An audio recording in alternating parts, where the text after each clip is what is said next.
ಮಾಡಬೇಕು. ಯಾಕೆಂತಂದ್ರೆ ಮಾನಕ್ಕಿಂತ ಮಾನ ದೊಡ್ಡದುವಾದ್ರಿಂದ ಹೇಳ್ತಾ ಇದ್ದಾರೆ, ಈ ಜೀವನದಲ್ಲಿ ಎಷ್ಟೇ ಕಷ್ಟ ಬಂದರೂ ಕೂಡ ನಾವು ಮಾನವನ್ನು ಕಾಪಾಡಬೇಕು, ಬಿಟ್ಟಬೇಕು. ಅದರಿಂದ ಇತ್ಯಾದಿ ನಾವು ಪರಮಾತ್ಮ ಸೇವೆ ಮಾಡಿಕೊಂಡು ಎಷ್ಟೀತಿ ಗುಣಗಾನ ಮಾಡಬೇಕು. ಯಾಕೆಂದ್ರೆ ಮನುಷ್ಯನಿಗೆ ಆಸೆ ಇರ್ತದೆ, ಇಲ್ಲ ಅಂತಲ್ಲ, ಅದೇ ಎಷ್ಟಿರಬೇಕು ಅದಕ್ಕೆ ಪರಮಾತ್ಮನ ಪೂಜೆ ಮಾಡಿ ಈ ಯಾವ ಜನ್ಮ ನಾವು ಸಾರ್ಥ ಮಾಡಬೇಕು ಹೇಳುವಾಗ ಕಥಾಭಾಗದಲ್ಲಿ ಮಾಡ್ತೇವೆ. ಜೈ ನಿರಾವಣ ಗೋವಿಂದ, ಆಂಜನೇಯ ಗೋವಿಂದ. ಕಥಾಭಾಗದಲ್ಲಿ ಮೊದಲನೇ ಪ್ರಾರಂಭ ಆಗ್ತಾ ಇದೆ. ನೈಮಿಷಾರಣ್ಯ ವಾಸಿಕ ಸಮಸ್ತ ಋಷಿಗಳು ಕೂಡ ಒಂದು ಕಾಲದಲ್ಲಿ ಸೇರಿದ್ದಾರೆ. ಆವಾಗ ಅಲ್ಲಿ ಲೀಡರ್ ಯಾರಪ್ಪ ಅಂದ್ರೆ ಮುಖ್ಯವಾಗಿರ್ತಕ್ಕಂಥವರು ಸೂತ ಮಹರ್ಷಿ. ಆ ಸೂತ ಮಹರ್ಷಿಯನ್ನ ಬಾಕಿ ಮಹರ್ಷಿಗಳು ಕೇಳ್ತಾ ಇದ್ದಂತೆ, ಮುನಿವರಿಯರೇ, ಯಾವ ಹೊಸ ಆಚರಣೆಯಿಂದ ಅಥವಾ ಯಾವ ತಪಸ್ಸಿನಿಂದ ಅಭಿವೃದ್ಧಿ ಪುಣ್ಯ ಸಂಪಾದನೆ ಮಾಡಿ ಕೇಳುವಾಗ ಆ ಸಮಸ್ತವನ್ನು ಕೂಡ ಕೃಪೆ ಹೇಳಬೇಕು ಪ್ರಾರ್ಥನೆ ಮಾಡಿದಾಗ ಆ ಸೂತರು ಕೆಲವು ಹೇಳ್ತಾ ಇದ್ದಾರಂತೆ, ಮುನಿಗಳಿಗ ಆಲಿಸಿರಿ, ಭಗವಂತನಾದ ಶ್ರೀಮನ್ನಾರಾಯಣನು ಪೂರ್ವದಲ್ಲಿ ದೇವರ್ಷಿಯಾಗಿರ್ತಕ್ಕಂಥ ನಾಲ್ಕವಾಗಿ ಯಾವುದು ಹೇಳಿದನೋ ಆ ಸಮಸ್ತವನ್ನು ಕೂಡ ಹಾಗೆ ಹೇಳ್ತೇನೆ ಹೇಳುವಾಗ ಆ ಲೋಕವನ್ನು ಮಾಡಬೇಕು ಪೈಕಿ ಅಂತ ಅನ್ನೋದು ಲೋಕ ಸಂಚಾರ ಮಕ್ಕಳು ಆ ನಾಶನೆ ಮಾಡಿಕೊಂಡು ಸುತ್ತಾ ಇದ್ದಾರೆ. ಎಲ್ಲರೂ ಸುತ್ತಿಕೊಂಡು ಭೂಲೋಕಕ್ಕೆ ಬಂದರು. ಭೂಲೋಕದಲ್ಲಿ ನಾನಾ ವಿಧವಾಗಿರ್ತಕ್ಕಂಥ ಕಷ್ಟದ ಆ ಕಡು ಬಡವನ್ನು ಕಂಡು ಯೋಚನೆ ಮಾಡ್ತಾ ಇದ್ದಾರೆ, ಆಹಾ ಈ ಮಾನವ ಹೊಟ್ಟೆಯ ಪಾಡಿಗೋಸ್ಕರವಾಗಿ ಜೀವನೋಪಾಯಕ್ಕೋಸ್ಕರವಾಗಿ ಎಷ್ಟೆಲ್ಲ ಪಾಪನ ಮಾಡ್ತಾ ಇದ್ದಾರೆ, ಆ ಪಾಪದ ಮೂಟೆಯನ್ನೇ ಹೊರಡ್ತಾ ಇದ್ದಾರೆ. ಈ ಪಾಪಕ್ಕೆ ಪ್ರತಿಫಲ ಏನು, ಹೇಗಾದ್ರೂ ಸಂಪಾದನೆ ಮಾಡಬೇಕಿದ್ರು ಶಾಸ್ತ್ರ ನಾಶವಾಗಿ ಹೋಗ್ತದೆ ಹೇಳಿ ಮತ್ತೆ ಯೋಚನೆ ಮಾಡಿಕೊಂಡು ನೇರವಾಗಿ ವೈಕುಂಠ ಹೋಗ್ತಾ ಇದ್ದಾರೆ. ಜೀವನ ನಾಶಕ್ಕೆ ಹೋಗ್ತಾ ಇದ್ದಾರೆ. ಆ ಹೋಗ್ತಿರಬೇಕಾದ್ರೆ ಶ್ರೀಧರ ಕೇಶವ ನಾರಾಯಣ, ಶ್ರೀಕರ ಶುಭಕರ ನಾರಾಯಣ, ಶ್ರೀಧರ ಕೇಶವ ನಾರಾಯಣ. ಈ ಜಗವೊಂದು ನಾಟಕ ಮಂದಿರ, ಈ ಜಗವೊಂದು ನಾಟಕ ಮಂದಿರ, ಜನರೆಲ್ಲ ಸೂತ್ರ ಬೊಂಬೆಗಳಯ್ಯ, ನೀನಾಡಿಸಿದಂತೆ ಆಡುವರಯ್ಯ, ಲೀಲಾಮಯನು ನೀನೇ ದೇವ, ಶ್ರೀಧರ ಕೇಶವ ನಾರಾಯಣ. ನಾರಾಯಣ ಹರಿನಾರಾಯಣ ಲಕ್ಷ್ಮೀನಾರಾಯಣ ಶ್ರೀಮನ್ನಾರಾಯಣ ಶ್ರೀಮನ್ನಾರಾಯಣ. ನಾರಾಯಣ ಮಾಡಿಬಿಟ್ಟು ಯಾವನಾದರೂ ವೈಕುಂಠಿಗೆ ಹೋಗಿದ್ದಾರೆ, ಅಲ್ಲಿ ಹೋಗಿ ಆ ಪರಮಾತ್ಮ ನಮಸ್ಕಾರ ಮಾಡ್ತಾ ಇದ್ದಂತೆ. ಆವಾಗ ಕೇಳ್ತಾ ಇದ್ದಾರೆ, ನಾಲ್ವಶಿಯೇ ಏನು ಕಾರಣವಾಗಿ ಬಂದೆ, ಸಾಮಾನ್ಯವಾಗಿ ಹಾಗೆ ಬಂದಿದ್ದಲ್ಲ, ಯಾವುದು ಲೋಕ ವ್ಯವಹಾರಗಳಿಗೋಸ್ಕರವಾಗಿ ನೀವು ಬಂದಿದ್ದ ಗೊತ್ತಾಗಿ ಆವಾಗ ಕೇಳ್ತಾಂತೆ, ನಿನ್ನ ಮನಸ್ಸು ಏನು ಹೇಳು. ಅದು ಹೇಳಿದೆ ಆದರೆ ತಕ್ಕ ಸಮಾಧಾನ ಹೇಳುತ್ತೇನೆ ಅಂದಾಗ ನಾನು ಅಂತ ಹೇಳ್ತಾರಂತೆ, ಭಕ್ತವತ್ಸನೆ ಪರಮಾತ್ಮ ಹೇಳ್ತಾ ಇದ್ದಂತೆ, ಭಕ್ತವತ್ಸನೆ ಭೂಲೋಕದಲ್ಲಿ ಹುಟ್ಟಿದಂತಹ ಮಾನವರು ಕೂಡ ತಮ್ಮ ತಮ್ಮ ಪಾಪ ಕರ್ಮದಿಂದ ದೇವರಾಗಿದ್ದಾರೆ. ಲೋಕದಲ್ಲಿ ಅವರ ಸಂಕಟ ಹೇಗೆ ಪರಿಹಾರವಾಗಬೇಕು ಪ್ರಾರ್ಥನೆ ಮಾಡ್ತಾ ಇದ್ದಂತೆ. ಹೇಗೆ ತೋರಿ ಅದು ತಿರುಗುತ್ತಾನಂತೆ ಹೇಳಿರುವಾಗ ಭಗವಂತನಿಂದ ಹೇಳ್ತಾ ಇದ್ದಂತೆ, ನಾನಲ್ಲ ಪ್ರಪಂಚ ನೀನು ಚೆನ್ನಾಗಿ ಕೇಳ್ತಾ ಇದ್ದೀಯ, ಯಾವ ಕರ್ಮವನ್ನು ಮಾಡಿದ ಮನುಷ್ಯನು ಅಜ್ಞಾನದಿಂದ ಅಡಲ್ಪಟ್ಟು ವಿಮುಕ್ತನಾಗುವನೋ ಆ ರಹಸ್ಯ ಹೇಳುತ್ತೇನೆ ಕೇಳು. ಸ್ವರ್ಗ ಮಂದಿರೋಗಳಲ್ಲಿ ದುರ್ಲಭವಾದ ಅತಿ ಪುಣ್ಯಕರವಾಗಿದ್ದಂತಹ ಒಂದು ಬಲ ಉಂಟು. ಎಲೆ ಮಗುವೇನು ನಾನು ನನ್ನ ಪರಮಾತ್ಮ ಪ್ರೀತಿಯಿಂದ ನಾನು ಮಾತನಾಡ್ತಾ ಇದ್ದಾರೆ. ಎಲೆ ಮಗುವೇ, ನನಗೆ ನಿನ್ನಲ್ಲಿರುವ ವಾತ್ಸಲ್ಯದಿಂದ ಅದನ್ನು ಸುತ್ತಲಿಟ್ಟು ವಿದ್ಯುಕ್ತವಾಗಿ ಸ್ವರ್ಗವೂ ಕೂಡ ಲೋಕವಿಲ್ಲ ಹಾಗೆ ಸತ್ಯನಾರಾಯಣ ಪೂಜೆಯನ್ನು ಮಾಡು. ಆ ವ್ರತವನ್ನು ಮಾಡಿದಲ್ಲಿ ಈ ಲೋಕದಲ್ಲಿ ಸಮಸ್ತ ಸುಖವನ್ನು ಅನುಭವಿಸಿ ಆ ಲೋಕದಲ್ಲಿ ಮುಕ್ತ ಹೊಂದುತ್ತಾರೆ ಎಂಬತಕ್ಕಂಥ ಆ ಭಗವದ್ ವಾಕ್ಯವನ್ನು ಆಲಿಸಿ ನಾಲ್ಕು ಮಹಾಸಂತೋಷವಾಗಿದೆ. ಆ ನಾಲ್ಕು ವರ್ಷವು ನನಗೆ ದೇವರೇ ಈ ಸಂಚಾರ ಮಾಡುವ ವ್ರತವನ್ನು ಮಾಡೋ ಫಲವೇನು, ಏನ್ಕೋಸ್ಕರ ಮಾಡಬೇಕಿಲ್ಲ, ಇದು ಯಾವ ಫಲ ಸಿಗುತ್ತೆ ಮತ್ತು ಇದರ ವಿಧಾನ ಹೇಗೆ, ಯಾರಿಂದ ಪೂರ್ವಕ್ಕೆ ಇದು ಆಚರಣೆಯಾಯಿತು, ಈ ವಚನಗಳಿಗೆ ಕಾಲ ಯಾವುದು, ದೇಶ ಯಾವುದು ಎಲ್ಲವನ್ನೂ ಕೂಡ ವಿಸ್ತಾರ ಹೇಳಬೇಕು ಪ್ರಾರ್ಥನೆ ಮಾಡಿದಾಗ ಪರಮಾತ್ಮನಂತ ಹೇಳ್ತಾ ಇದ್ದಂತೆ ವಿಷ್ಣು, ಅಪ್ಪ ನಾನದ ಈ ವಧವು ದುಃಖ ಶೋಕಾದಿಗಳನ್ನ ನಾಶಪಡಿಸುತ್ತದೆ, ನನ್ನ ಹಾನಿಗಳನ್ನ ಸಮೃದ್ಧಿಪಡಿಸುತ್ತದೆ, ನನ್ನ ಸೌಭಾಗ್ಯ ಸಂತಾನ ಉಂಟು ಮಾಡುತ್ತದೆ, ಎಲ್ಲ ಕೈಯಲ್ಲಿಯೂ ಉಂಟು ಮಾಡುವುದು. ಯಾವ ದಿನಗಳಲ್ಲಿ ಮನುಷ್ಯನಿಗೆ ಈ ವ್ರತವನ್ನು ಮಾಡಬೇಕು ಅನ್ನತಕ್ಕಂಥ ಅಪೇಕ್ಷೆ ಉಂಟಾಗುವುದು ಆ ದಿವಸ ಶ್ರದ್ಧಾಭಕ್ತಿಯಿಂದ ಕೂಡಿ ಸಾಯಂಕಾಲದಲ್ಲಿ ಸತ್ಯನಾರಾಯಣ ಅರ್ಚನೆ ಮಾಡ್ತಾರೆ. ಧರ್ಮದಲ್ಲಿ ಕುಟುಂಬನಾಗಿ ಬಿಟ್ಟರಿಂದ ಒಳಗೂಡಿ ಶ್ರೇಷ್ಠವಾದ ಹಾಗೂ ಪಾಲು ಪಕ್ಷಿಗಳನ್ನು ಬಾಳೆಹಣ್ಣು, ತುಪ್ಪ, ಹಾಲು, ರವೆ, ತಂಬಿಟ್ಟು, ಶಕ್ತಿ ಇಲ್ಲದೆ ಬೆಲ್ಲ ಸಕ್ಕರೆಯಿಂದ ಮಿಶ್ರವಾದ ಅಕ್ಕಿಯಿಂದ ತಂಬಿಟ್ಟು ಎಲ್ಲರೂ ಕೂಡ ಕಾಲಭಾಗ ಸೇರಿಸಿ ನೈವೇದ್ಯ ಮಾಡಬೇಕು. ಆ ಬಳಿಕ ಪ್ರದಕ್ಷಿಣೆಯನ್ನ ಬ್ರಾಹ್ಮಣರಿಗೆ ಕಥೆಯನ್ನು ಕೇಳಬೇಕು. ಮುಖ್ಯವಾಗಿ ಪರಮಾತ್ಮ ಕಥೆಯನ್ನು ಕೇಳಬೇಕು. ಅನಂತರ ಬಂಧುಗಳಿಗೂ ಇಷ್ಟ ಮಿತ್ರರಿಗೂ ಭೋಜನವನ್ನು ಮಾಡಿಸಿ ತಾನೂ ಕೂಡ ಭೋಜನ ಮಾಡಬೇಕು. ಈ ರೀತಿಯಲ್ಲಿ ಈ ವ್ರತವನ್ನ ದೇವಾಲಯ, ನದಿ ತೀರ ಮೊದಲಾಗಿರ್ತಕ್ಕಂಥ ಪ್ರದೇಶಗಳಲ್ಲಿ ಮಾಡಿದ ಬಳಿಕ ನಿತ್ಯ ಗೀತಾದಿಗಳಿಂದ ಸ್ವಾಮಿಯನ್ನ ಧ್ಯಾನಿಸಿ ಸ್ವರ್ಗ ಹೊಂದಬೇಕು. ಈ ಪ್ರಕಾರವಾಗಿ 4 ವರ್ಷಗಳು ಆ ವ್ರತವನ್ನು ಆಚರಿಸಿ ಆದಿಯಲ್ಲಾಗಲಿ ಮಧ್ಯದಲ್ಲಾಗಲಿ ಮನೆಯಲ್ಲಾಗಲಿ ಉದ್ಯಾಪನೆ ಮಾಡಿದಾಗ ಇದರ ಪೂರ್ಣ ಪ್ರಾಪ್ತವಾಗುವುದು. ಈ ಮೇರೆಗೆ ಮಾಡಲು ಖಂಡಿತವಾಗಿಯೂ ಕೂಡ ಮನುಷ್ಯರಿಗೆ ಭವಿಷ್ಯಕ್ಕೆ ಉಂಟಾಗುವುದು. ಈ ಕಲಿಯುಗದಲ್ಲಿ ಇದಕ್ಕಿಂತಲೂ ಕೂಡ ಉತ್ತರವಾಗಿರ್ತಕ್ಕಂತಹ ಸ್ವರೂಪವಾಯ ಬೇರೆ ಎಂದು ಜೀವನ್ನಾಗನು ನಾಲಿಗೆ ಶೌರ್ಯದಂದು ಶೌರ್ಯಕಾರಿಗಳಿಗೆ ಸುಧಮಾರ್ಗದ ಬಳಿಗೆ ಪದಯತೆ ಪ್ರಾಪ್ತವಾಯಿತು.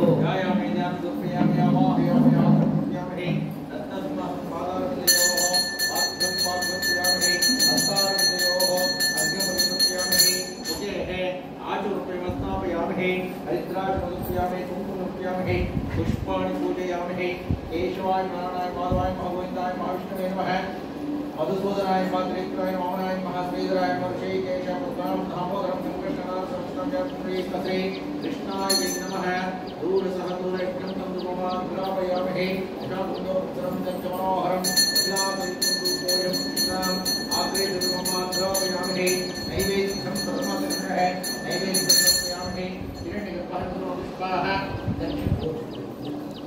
दक्षिणामहे सर्वोपचारपूजामहे तत्पूर्वोत्तरार्धः नीराजं दर्शयामहे। ओम नमो ब्रह्मण्या देवाय गोब्राह्मणाय जगदिताय कृष्णाय गोविन्दाय नमो नमः। नारायणाय विद्महे वासुदेवाय धीमहि तन्नो विष्णुः महालक्ष्मी च विद्महे विष्णुपत्नी च धीमहि तन्नो लक्ष्मी प्रचोदयात्।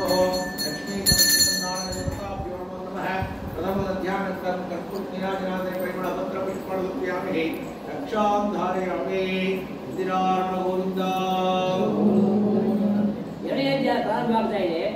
ಸೂತವರು ಹೇಳುತ್ತಾರೆ, ನಂತರ ವಿಷ್ಣುವು ನಾನು ಕುಳಿತು ಮನಸ್ಸಿ ಮೂರವರಿಗೆ ಕೇಳಿದಂತೆ ಈ ವ್ರತವು ಯಾರಿಂದ ಆಚರಣೆ ಆಯಿತು ಎಲ್ಲವನ್ನೂ ಕೂಡ ಕುಲಂಕಷವಾಗಿ ಪ್ರಾರ್ಥನೆ ಮಾಡಿದಾಗ ಆ ಇತಿಹಾಸ ಹೇಳ್ತಾ ಇದ್ದಾರೆ. ಅಪ್ಪ ಕಾಶಿ ಕ್ಷೇತ್ರದಲ್ಲಿ ಪಂಚದರಿಂದ ಒಬ್ಬ ಬ್ರಾಹ್ಮಣ ಇದ್ದ. ಅದು ಏನು ಮಾಡ್ತಿದ್ದ? ಪ್ರತಿಷ್ಠವೂ ಕೂಡ ಹಸಿವುಪಾಯದಿಂದ ಮಾತನಾಡಿ ಸುತ್ತುತ್ತಾ ಇದ್ದ. ಇದರಲ್ಲಿ ಹೆಚ್ಚಾದ ದೇವರು ವಿಷ್ಣುವು ಏನು ಮಾಡಿದ ಪರಮಾತ್ಮ ಬ್ರಾಹ್ಮಣರು ಇಲ್ಲ. ಪರಮಾತ್ಮೆಯ ಬ್ರಾಹ್ಮಣರು ಬಂದು ಅದನ್ನು ಕೇಳ್ತಾ ಇದ್ದಂತೆ, ಅಪ್ಪ ಬ್ರಾಹ್ಮಣನೇ ಪ್ರತಿಷ್ಠವೂ ಕೂಡ ದುಃಖವಾಗಿ ಎದಕ್ಕೋಸ್ಕರ ಸುತ್ತುತ್ತಾ ಇದೆಯಪ್ಪ ಕೇಳಿದಾಗ ಆ ಭೂತ ಹೇಳ್ತಾ ಇದ್ದಾನೆ, ಅವನಿಗೆ ಪರಮಾತ್ಮ ಗೊತ್ತಿಲ್ಲ. ಯಾರೋ ವೃದ್ಧ ಕೇಳ್ತಾರೆ ಹೇಳಿ ಆ ಪರಮಾತ್ಮ ಗೊತ್ತಾಗಿಲ್ಲ ಅವನಿಗೆ. ಆ ಕೇಳ್ದಂತೆ, ಅದೇ ಪ್ರಭುವೇ ನಾನು ಅತಿಯಾಗಿರ್ತಕ್ಕಂತಹ ದರಿದ್ರ ಭಿಕ್ಷಾರ್ಥವಾಗಿ ತಿರುಗುತ್ತಾ ಇದ್ದೇನೆ, ನಿನಗೆ ಏನಾದರೂ ಈ ದಾರಿ ಹಣೋಪಾಯಿಸಿದೆ ಪ್ರಾರ್ಥನೆ ಮಾಡಿದಾಗ ವೃದ್ಧ ಬ್ರಾಹ್ಮಣರಿಗೆ ಪರಮಾತ್ಮನೇ ಹೇಳ್ತಾ ಇದ್ದಾನೆ. ಖುದ್ದಾಗಿ ಬಂದು ಇವರಿಗೆ ಗೊತ್ತಾಗಿಲ್ಲ ಪರಮಾತ್ಮ ಅಂತ ಹೇಳಿ ಪರಮಾತ್ಮ ಹೇಳ್ತಾ ಇದ್ದಾನೆ, ಹೇ ಬ್ರಾಹ್ಮಣ ಸತ್ಯನಾರಾಯಣ ಕರೆ ಬಿಡುವ ವಿಷ್ಣುವು ಬೋಧ ಇಷ್ಟಾರ್ಥವನ್ನೆಲ್ಲ ಕೊಡ್ತಂತವನಪ್ಪ. ನೀನು ಆ ವ್ರತವನ್ನು ಮಾಡಿ ಸತ್ಯಾನ ಪೂಜೆ ಮಾಡು. ಯಾವ ವ್ರತವನ್ನು ಮಾಡಿ ಮಾನವನು ಸದ್ಗುಣನೂ ಕೂಡ ಆಗುವನೋ ಅಂತಹ ಉತ್ತಮವಾಗಿದ್ದಂತಹ ವ್ರತವನ್ನು ಸದ್ಗ್ರಾಮನು ಕೂಡ ಬ್ರಾಹ್ಮಣ ಹೇಳಿ ಈ ವೃದ್ಧರೂಪಿಯಾಗಿದ್ದ ಪರಮಾತ್ಮ ಮಾಯವಾಗಿ ಹೋಗಿದ್ದಾನೆ. ಪಾಪ ಇವ್ರಿಗೆ ಗೊತ್ತಿಲ್ಲ, ದೇವರೇ ಬಂದು ಹೇಳ್ತಕ್ಕಂತಹ ವಿಷಯ ಗೊತ್ತಿಲ್ಲ. ಮಾನವ ಗೊತ್ತಾಗ್ತಿದ್ರೆ ಪರಮಾತ್ಮನಿಗೆ ಗೊತ್ತಾಗಲ್ಲ. ನಾನು ಜ್ಞಾನಗಳಿಗೆ ಗೊತ್ತಾಗಲ್ಲ. ಭಗವಂತ ಬಂದರು ಪಾಪದಾಗಿ ನಮಗೆ ಗೊತ್ತಾಗುತ್ತಾ? ಯಾರೋ ಬಂದು ಯಾರೋ ಏನು ಹೇಳಿದ್ರು ಅದು ಕೂಡ ಅವರ ಮಾತು ಸತ್ಯ ಅಲ್ವಾ ಹೇಳಿದ್ದಾರೆ. ಆವಾಗ ಹೇಳಿ ಆ ಉತ್ತರಗಳನ್ನು ಮಾಡಿದ್ದಾನೆ ಸತ್ಯ. ಅವ್ರು ಯೋಗ ನೋಡ್ರಿ ಸತ್ಯ ಸ್ವಾಮಿಗೆ ಬಂದು ಹೇಳ್ತಾ ಇದ್ದಾನೆ, ಇವ್ರು ಗೊತ್ತಿಲ್ಲ ಸತ್ಯ ದುಃಖಿದ್ದಾರೆ. ಯಾಕಂದ್ರೆ ಅವ್ರು ಅದು ಸತ್ಯ ಇಲ್ಲ ಅವನಿಗೆ ಅಂತ ಭಕ್ತಿ ಅಲ್ಲ. ಅವನು ಸಾಧಾರಣ ಮನುಷ್ಯ. ನಾವು ದೇವರು ನಮಗೆ ಕಣ್ಣು ಕಾಣೋಲ್ಲ. ದೇವ್ರಿ ಗಾಳಿ ಬೀಸೋ ದೇವರು, ವ್ಯಕ್ತಿ ಕೊಡೋ ದೇವರು, ನೀರು ಕೊಡೋ ದೇವರು. ಆದ್ರೆ ಕೊಡು ಪಾಪಿಗಳು ನಾವು ನಮ್ಗೆ ಕಾಣಲ್ಲ. ಹುಡುಗರು ಎಲ್ಲಿದ್ದಾರೆ ಯುಗದಲ್ಲಿ ಇಂತಹ ಮಹಾನುಭಾವ ತೇಜದಲ್ಲಿ ದ್ವಾಪರದಲ್ಲಿ ಮಹಾನುಭಾವರು ಇದ್ರು. ದೇವರು ಪ್ರತ್ಯಕ್ಷ ಮಾಡ್ಕೊತಾ ಇದ್ರು, ತಪಸ್ಸು ಮಾಡ್ತಾ ಇದ್ರು, ಮಳೆ ಬರ್ತಾ ಇದ್ರು. ಇಂತಹ ಭಕ್ತಿ ಯಾವ ಪಾದ ನಮ್ಗೆ ಸರಿಯಾಗಿ ಅಂತ ಯಾವ ಇಲ್ಲ. ಇವಾಗ ಅದಿಲ್ಲ. ಇವಾಗ ಯಾರು ಯಾಕೆ ಗೊತ್ತಾ?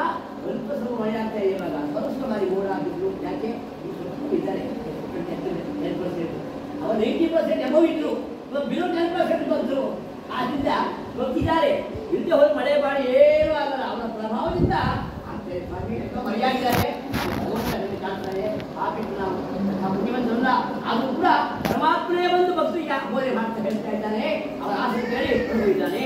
ಆ ವೃದ್ಧ ಬ್ರಾಹ್ಮಣ ಹೊರಟು ಹೋಗಿದ್ದಾನೆ ಅಂತ ಆ ಬ್ರಾಹ್ಮಣ ಯಾರು ಹೇಳಿ ಹೋಗಿದ್ದಾರೆ. ಈ ಮತವನ್ನು ನಾನು ಕೆಂಡ ಮಾಡಬೇಕು ಹೇಗೆ ಸಂಕಲ್ಪ ಮಾಡಿಕೊಂಡು ಮನೆಗೆ ಹೋಗಿದ್ದಾನೆ. ಮಾಂಸ ಬೆಳಿಗ್ಗೆ ಎದ್ದು ಸತ್ಯಾವರವನ್ನ ಮಳವನಾಗಿ ಸಂಕಲ್ಪ ಮಾಡಿ ಹೋದ. ಈ ಸಂದರ್ಭ ಪರಮಾತ್ಮ ಪೂಜೆ ಮಾಡಿ ಇಚ್ಛೆ ಹೇಳೋದು ಗಂಡವಾಗಿ ಮಾಡಿ ಹೊರಟು ಹೋದ. ಆವಾಗ ಬ್ರಾಹ್ಮಣನು ಸಂಕಲ್ಪ ಮಾತ್ರದರೆ ವಿಶೇಷವಾಗಿದ್ದ ಹಣವನ್ನು ಹೊಂದಿದ್ದಾನೆ. ಆ ಹಣದಿಂದ ಬಂಧುವೊಂದಿಗೆ ಸತ್ಯಾವರವನ್ನ ಆಚರಣೆ ಮಾಡಿದ್ದಾನೆ. ಆ ದಲಿತ ಬ್ರಾಹ್ಮಣನು ಮೃತ ಪ್ರಭಾವದಿಂದ ಸಂಪತ್ತುಳ್ಳವನಾಗಿ ಮುಕ್ತನಾಗಿ ದುಃಖರಹಿತನಾಗಿ ಅಂದಿನಿಂದ ತಿಂಗಳು ಕೂಡ ತಪ್ಪದೆ ಸತ್ಯದ ಪೂಜೆ ಮಾಡ್ತಾ ಇದ್ದಾನೆ. ಈ ಪ್ರಕಾರವಾಗಿ ಬ್ರಾಹ್ಮಣೋತ್ತಮನು ಪ್ರಜ್ಞಾಸಾಗರವನ್ನ ಮಾಡುವನಾಗಿ ಸಕಲ ವಿಧವಾಗಿರ್ತಕ್ಕಂಥ ಪಾಪಗಳಿಂದ ಬಿಡಲ್ಪಟ್ಟು ಇದರಿಂದ ಒಂದು ಸಾಧ್ಯವಾಗಿರ್ತಕ್ಕಂಥ ಮುಕ್ತಿದ್ದಾರೆ. ನೋಡಿ, ಸತ್ಯ ಪೂಜೆ ಯಾರೋ ಹೇಳೋದು ಪೂಜೆ ಮಾಡ್ತಾ ಎಂಥ ವಿಧವಾಗಿರ್ತಕ್ಕಂಥ ನನಗೆ ಮಹಾಪಾಪದಿಂದ ಬಿಡಲ್ಪಟ್ಟು ಇದರಿಂದ ಒಂದು ಅಸಾಧ್ಯವಾದ ಮುಕ್ತಿ ಪಡೆದಿದ್ದಾನೆ. ನಾಲ್ಮಂತೆ ಈ ವ್ರತದ ಆಚರಣೆಯಿಂದ ಸಕಲ ದುಃಖಗಳು ಕೂಡ ನಾಶವೆಂಬುದಾಗಿ ಶ್ರೀಮನ್ನಾರಾಯಣನು ಈ ರೀತಿಯಾಗಿ ಈ ವಿಷ್ಣುವು ಮಹಾತ್ಮನಾಗಿರ್ತಕ್ಕಂತಹ ನಾಲ್ವತ್ರವಾಗಿ ಹೇಳಿದ ವಿಷಯವು ನಿಮಗೆ ಎಲ್ಲಿಂದ ಹೇಳಲ್ಪಟ್ಟದು ಮತ್ತೆ ಇನ್ನೇನು ಹೇಳುವುದಾಗಿ ಮತ್ತೆ ಪ್ರಶ್ನೆ ಮಾಡ್ತಾ ಇದ್ದಾರೆ. ಆವಾಗ ಅವ್ರು ಕೇಳ್ತಾರಂತೆ, ಮಹರ್ಷಿಯೇ ಈ ವ್ರತವನ್ನ ಆ ಬ್ರಾಹ್ಮಣನಿಂದ ಕೇಳಿ ಈ ಭೂಮಿಯ ಮಧ್ಯಾಹ್ನ ಮಾಡುದು ಅವನೊಬ್ಬನೇನ ಮಾಡಿದ್ದು, ಇನ್ನು ಯಾರ್ಯಾರು ಮಾಡಿಲ್ಲ ಎಲ್ಲವನ್ನೂ ಕೂಡ ಸುಲಭವಾಗಿ ಅಪ್ಪಣೆ ಮಾಡಬೇಕು ಪ್ರಾರ್ಥನೆ ಮಾಡಿದಾಗ ಅವ್ರು ಹೇಳ್ತಾರಂತೆ, ಒಂದು ಸಮಯದಲ್ಲಿ ಪೂರ್ವೋಕ್ತವಾಗಿರುವಂತಹ ಬ್ರಾಹ್ಮಣ ವಿಶೇಷವಾಗಿ ಪೂಜೆ ಮಾಡ್ತಾ ಇದ್ದ, ಆ ವ್ರತವನ್ನು ಆಚರಣೆ ಮಾಡ್ತಾ ಇದ್ದ. ಆ ವೇಳೆ ಏನಾಗಿದೆ, ಇನ್ನೊಬ್ಬ ಭಕ್ತ ಹುಡ್ಕೊಂಡ, ಬೀಜ ಹೋಗ್ತಾ ಇದ್ರು, ಇವರೇ ಭಕ್ತ ಅಲ್ಲ ಪೂಜೆ ಮಾಡ್ತಾ ಇದ್ದ, ಇನ್ನೊಬ್ಬ ಹುಡ್ಕೊಂಡ. ಆವಾಗ ಪಾಪ ಅವನು ಒಂದು ಕಾಷ್ಟ ಅಂದ್ರೆ ಕಾಸ್ಟಿಗಾರಿ ಒಂದು ಕ್ಷೋಭೆ ಹೊತ್ತು ಹೋಗ್ತಾ ಇದ್ದಾನೆ. ಕಟ್ಟಿಗೆ ಮಾಡುವೊಬ್ಬ ತಲೆಗೆ ಬಳಿ ಹೊತ್ತು ಹೋಗ್ತಾ ಇದ್ದಾನೆ. ಆ ಇಳಿಸುವಿನ ಮಾಡಿದ್ದಾನೆ, ಒಬ್ಬ ಬ್ರಾಹ್ಮಣ ಪ್ರವೇಶ ಮಾಡಿದ್ದಾನೆ. ಅದು ಯಾವುದೋ ಪೂಜೆ ನಡ್ತಾ ಇದೆ, ವಿಶುದ್ಧ ಪಾಪ ಬಳಿ ಹೊತ್ತಿದ್ದಾನೆ. ಆ ಕಟ್ಟಿಯ ಮಾರಿ ಮಾತ್ರ ಜೀವನ ಒಂದು ಕಟ್ಟಿಯ ಮಾರಿ ಅಂದ್ರೆ ಹೆಚ್ಚಿನ ಉಪವಾಸ. ಆ ಕಟ್ಟಿಯ ಮಾರಿ ಬಂದು ಹಣಿಂದ ಊಟ ಮಾಡಬೇಕು. ಹೀಗಿರ್ತಕ್ಕಂಥ ಪರಿಸ್ಥಿತಿ ಅವರಿಗೆ ಹೋಗ್ತಾ ಇದ್ದಾನೆ. ಬಹಳ ದಾರಿವಾಗಿದ್ದಾರೆ, ಬಾಯಾರಿಕೆ ಆಗಿದೆ. ಆದರೂ ಕೂಡ ಎಲ್ಲೋ ಓಂ ನಮೋ ನಾರಾಯಣಾಯ ಎಂಬುದಂತಹ ಮಂತ್ರ ಕೇಳಿಸ್ತಾ ಇದೆ. ಅವನಿಗೂ ಕೂಡ ಆಸೆ ಆಗಬೇಕು, ಎಲ್ಲೋ ಪೂಜೆ ಆಗ್ತಾ ಇದೆ, ನಾ ಯಾಕೆ ಪೂಜೆ ಕೈಗೊಳ್ಳಬಾರದು, ಯಾಕೆ ಆ ಪೂಜೆಯನ್ನು ಹೋಗ್ಬಾರ ನಾವು ಸೇರಬಾರದು ಹೇಳಿ ಆ ಬೈ ನಡೆಯುತ್ತ ಆ ದೂರಿನ ವೃತ್ತವನ್ನು ಹತ್ತಿರವಾಗ್ತಾ ಇದೆ. ಅಲ್ಲಿ ಹೋಗಿ ಆ ಕೂಡ ಬ್ರಾಹ್ಮಣ ಮಾಡ್ಕೊಂಡು ನೋಡ್ತಾ ಹೋಗಿ ನೋಡ್ತಾ ಇದ್ದಾನೆ. ಆ ಹೊಳೆಯನ್ನು ಅಲಿಯಿಟ್ಟ, ಹೊಳೆಯ ಪ್ರವೇಶ ಮಾಡಿದ. ಅಲ್ಲಿ ಬ್ರಾಹ್ಮಣದಿಂದ ಮಾಡಲ್ಪಡುತ್ತಿದ್ದ ಮಠವನ್ನು ನೋಡ್ತಾ ಇದ್ದಾನೆ. ಆ ಪೂಜೆ ನೋಡ್ತಾ ಹಾಗೆ ಏನೋ ನಿಜವಾಗಿರ್ತಕ್ಕಂಥ ಆನಂದವಾಗಿರುತ್ತೆ ಅವನ ಮನಸ್ಸಿನಲ್ಲಿ. ಅಳವು ಕೂಡ ನಾನು ಕೂಡ ಪೂಜೆ ಮಾಡಬೇಕು ಅಂತ ಆಸೆ ಹುಟ್ಟಿದೆ. ಆವಾಗ ಆ ಪೂಜೆ ಮಾಡಿ ಕೇಳಿದಂತೆ, ಸ್ವಾಮಿ ಯಾವ ಪೂಜೆ, ಏನು ಹೇಳ್ತಾರೆ ಈ ಪೂಜೆಗೆ, ನೀವು ಮಾಡಿದ ಪೂಜೆ ಏನು, ಹೆಸರೇನು, ನಿಮ್ಮಿಂದ ಆಚರಿಸುವ ಈ ಪೂಜೆ ಯಾವುದು, ಇದನ್ನು ಆಚರಿಸಿದರೆ ಎಂತಹ ಒಂದು ಬದುಕಲಾಗಿರುವಾಗ ಆ ಪೂಜೆ ಮಾಡ್ತಿದ್ದ ಬ್ರಾಹ್ಮಣ ಅವನಿಗೆ ಹೇಳ್ತಾನಂತೆ, ಅಪ್ಪ ನೀವು ಸತ್ಯಾಸ್ವಾಮಿ ವ್ರತ ಒಂದು ಇಷ್ಟಾರ್ಥವೆಲ್ಲ ಕೊಡುವಂತಹದ್ದು. ನನಗೆ ಈ ವ್ರತದಿಂದ ಜನ ಧಾನ್ಯಾದಿಯಾಗಿ ಸಂಪತ್ತು ಉಂಟಾಗಿ ಹೇಳುವಾಗ ಈ ಕಟ್ಟಿಗೆ ಮಾರುವ ಕೂಡ ಒಂದು ಬಡವನು ಒಂದು ಕಟ್ಟಿಗೆ ಮಾಡದೆ ಒಂದು ಊಟದ ಕಟ್ಟಿಗೆ ಅಂತ ಕಾಲ ಅಂತಾದರೆ ನಾನು ಕೂಡ ಮಾಡಬೇಕು ಅಂತ ಆಸೆ ಬರಬೇಕಾದ್ರೆ ಅವನ ಮೇಲೆ ಪ್ರಮಾಣ ಎಷ್ಟು ಬೀದಿರ್ಬೋದು, ಎಷ್ಟು ಭೀತಿ ಕೊಟ್ಟಿರ್ಬೋದು. ಅಂತಹ ಕಾಲದಲ್ಲಿ ಅವರು ಪ್ರಯತ್ನ ಮಾಡದಂತೆ ಆ ಕಟ್ಟಿಗೆ ಮಾರುವನು ಅತ್ಯಂತ ಸಂತೋಷದಿಂದ ಆ ಸ್ವಾಮಿಯ ಪ್ರಸಾದ ಭಕ್ಷಣೆ ಮಾಡಿ ಜಲಪಾನ ಮಾಡಿ ಹೇಳಿದಂತೆ ಆ ದಿವಸ ಕಟ್ಟಿಗೆ ಮಾಡಿದಲ್ಲಿ ನಾನು ಕೂಡ ಸತ್ಯಾವರವನ್ನ ಮಾಡಲೇಬೇಕು ಹೇಳಿ ಆ ಸ್ವಾಮಿಯ ಜ್ಞಾನ ಹೋಗ್ತಾ ಇದ್ದಂತೆ. ಓಂ ನಮೋ ನಾರಾಯಣ ಅಂತಕ್ಕಂಥ ಮುಂದೆ ಹೇಳ್ತಾ ಆ ಕಟ್ಟಿಗೆ ಮಾರಿಕೊಂಡು ಯಾರಾದ್ರೂ ಸಂಕಲ್ಪ ಮಾಡಿಬಿಟ್ಟು ಬಂದಕ್ಕಂಥ ಹಣದಿಂದ ಸತ್ಯಾನ ಸ್ವಾಮಿ ಒಂದು ಪೂಜೆ ಮಾಡಬೇಕು ಅಂತ ಆಸೆಯಿಂದ, ಮಹತ್ತರವಾದ ಆಸೆಯಿಂದ ಪರಮಾತ್ಮ ನಾಮಸ್ಮರಣೆ ಮಾಡಲು ಹೋಗ್ತಾ ಇದ್ದಾನೆ. ಈ ನಾಮಸ್ಮರಣೆ ಪರಮಾತ್ಮ ಸತ್ಯಾನ ಸ್ವಾಮಿ ಎಂಟಿದ್ದು ಅವನಿಗೆ ಏನಾಗಿದೆ ಪರಮಾತ್ಮ ಕೃಪೆಯಿಂದ ಆದರೆ ಎಷ್ಟು ಬರಬೇಕು ಅದಕ್ಕೆ 10 ಭಾಗ ಆದಾಯವಾಗಿದೆ. ಒಂದು 10 ರೂಪಾಯಿ ಬರೋ ಜಾಗದಲ್ಲಿ 100 ರೂಪಾಯಿ ಬೆಲೆ ಕಟ್ಟಿಗೆ. ಯಾರು ಕಾರಣ? ಕಟ್ಟಿಗೆ ಒಡೆದವರಲ್ಲ, ಮಾರೋನಲ್ಲ, ನಮಗೆ ಹೊತ್ತನವರಲ್ಲ, ಆ ನಮ್ಮ ಸತ್ಯಾನ ಸ್ವಾಮಿ ಯಾವಾಗ ಸಂಕಲ್ಪ ಮಾತ್ರ ಮಾಡಿದನೋ ಪೂಜೆ ಮಾಡಿದಾನೋ ಈ ಸಂಕಲ್ಪ ಮಾತ್ರ ಅಷ್ಟು ಕೊಡುವಾಗ ನಾವು ಭಕ್ತಿಯಿಂದ ಪೂಜೆ ಮಾಡಿದ್ರೆ ಆ ಪರಮಾತ್ಮ ಏನೆಲ್ಲ ಕೊಡಲ್ವಾ ಹೇಳ್ತಾರೆ. ದಾಸನಾಗಬೇಕು, ದೇವರ ದಾಸನಾಗಬೇಕು, ದಾಸನಾಗಿ ಈಗ ದಾಸಯನಿಗಿ ವಾಸುದೇವನನು ಒಲಿಸುವ ಯೋಗಿ. ದಾಸನಾಗಬೇಕು, ದೇವರ ದಾಸನಾಗಬೇಕು. ನಾವು ಇವತ್ತು ಕಲಿಯುವುದರಲ್ಲಿ ಎಲ್ಲಾರ್ಗೂ ದಾಸನಾಗ್ತೀವಿ. ಬೇಡಿ ಸೇರಿ ಸೆತ್ತ ಹೇಳ್ಬೋದು ಮಾತನ್ನ, ಅದಕ್ಕೆ ದಾಸನಾಗ್ತಾರೆ. ಕಾಫಿ ದಾಸನಾಗ್ತಾನೆ, ಟೀ ದಾಸನಾಗ್ತಾನೆ, ಹೊರಗೆ ತಂಬಾಳ ದಾಸನಾಗ್ತಾನೆ, ಮಕ್ಕಳಿಗೆ ದಾಸನಾಗ್ತಾನೆ, ಕಟ್ಕೊಂಡು ಹೆಂಚಿಗೂ ದಾಸನಾಗ್ತಾನೆ. ಫಿಟ್ ಮಾಡಬೇಡಿ ನೀವು ಯಾರಿಗೂ ಭಾವನೆ ಇಲ್ಲ. ಇವತ್ತು ಕಾಲ ಸನ್ನಿವೇಶ ಯಾರಿಗೂ ಯಾವ ಕಥೆ ಹೇಳಿದ್ರು ಕೂಡ ಯಾರಿಗೂ ಅನುಭವಿಸುವಾಗಿದ್ದಾರೆ. ಎಲ್ಲರೂ ಹೇಳ್ತಾರೆ ಅಂದ್ರೆ ಎಲ್ಲರಿಗೂ ದಾಸ ಹೇಳ್ತಾರೆ. ದಾಸನಾಗಬೇಕು ಯಾರಿಗೆ? ಇಂದಾದಕ್ಕೆಲ್ಲ ದೇವರ ದಾಸನಾಗಬೇಕು. ದೇವರಿಗೆ ದಾಸನಾಗಬೇಕು. ನಾವು ಪಾದ ನಮಸ್ಕಾರ ಮಾಡಬೇಕು. ಹೋಗ್ತಾನೆ ನಮ್ಮನ್ನ ನಾವು ಭಕ್ತಿಯಿಂದ ಪ್ರಾರ್ಥನೆ ಮಾಡಬೇಕವನ್ನ. ಓಂ ನಮ ಶಿವಾಯ, ಓಂ ನಮೋ ನಾರಾಯಣಾಯ, ನೀವು ಯಾವನ್ನೇ ಹೇಳಿದ್ರಿ ಭಕ್ತಿಯಿಂದ ಪ್ರಾರ್ಥನೆ ಮಾಡಬೇಕು. ಎಲ್ಲೋ ನಾರಾಯಣ ಸ್ವಾಹ, ಮಾಧವಾಯ ಸ್ವಾಹ, ಗೋವಿಂದ ಸ್ವಾಹ, ಯಾವುದೋ ದೃಷ್ಟಿಯಿಂದ ನೋಡ್ಕೊಂಡು ಪೂಜೆ ಮಾಡಬೇಕು ಅಂತ ಅನೇಕ ರೀತಿಯಿಂದ ಇಷ್ಟೆಲ್ಲ ಹೂ ಕಟ್ ಮಾಡ್ತೀರಿ, ಇಷ್ಟೆಲ್ಲ ನೈವೇದ್ಯ ಇಡ್ತೀರಿ. ಅದನ್ನು ಅಲ್ಲ, ಭಕ್ತಿನ ಒಂದೇ ಒಂದು ತುಳಸಿ ದಳವನ್ನು ಹಾಕಿ ಓಂ ನಮೋ ನಾರಾಯಣ ಎಂದ್ರಪ್ಪ ನಿಮಗೆ ಇಲ್ಲ ಭಕ್ತಿಗೆ ಮುಖ್ಯವಾಗಿ ಜ್ಞಾನ ಮಾಡಬೇಕು. ಆವಾಗ ಮನೆ ಮಾಡಿದ್ದಾನೆ ಮುಗಿದ್ದಾನೆ ಮನೆ ಇಟ್ಕೊಂಡು ಅದರ ಬಂಧುಗಳ ಹಣ ಹಾಗೆ ಆ ದಿವಸ ಎಲ್ಲಿ ದೃಢವಾಗಿ ಸಂಪಾದನೆ ಮಾಡಿದ್ದಾನೆ. ಆ ಹಣದಿಂದ ಚೆನ್ನಾಗಿ ಪಕ್ವವಾಗಿರುವ ಬಾಳೆಹಣ್ಣು, ಸಕ್ಕರೆ, ಬೆಲ್ಲ, ಹಾಲು, ಮೊಸರು ಎಲ್ಲವನ್ನೂ ಕೂಡ ನಿಂತ್ಕೊಂಡು ಆ ಸರಣೆ ಸೇರಿ ಒಂದೆರಡು ಕರೆಸಿ ಶಾಸ್ತ್ರೋಕ್ತವಾಗಿ ಆಚರಣೆ ಮಾಡಿದ್ದಾನೆ. ಪಡೆದು ಅಂತ್ಯದಲ್ಲಿ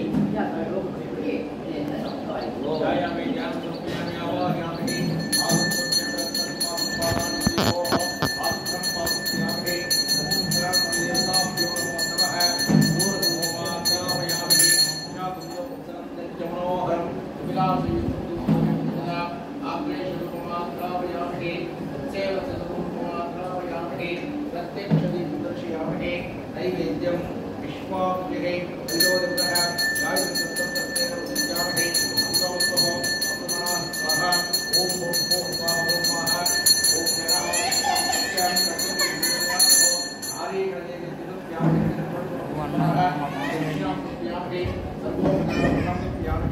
सर्वोत्तराधः ईवान्तर्षयामि ओम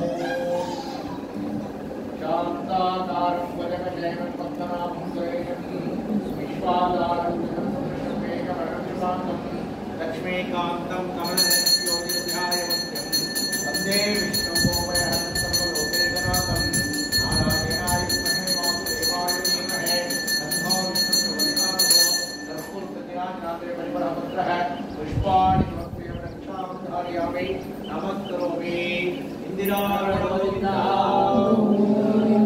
ಮೂರನೇ ಅಧ್ಯಾಯ ಪ್ರಾರಂಭವಾಗ್ತಾ ಇದೆ.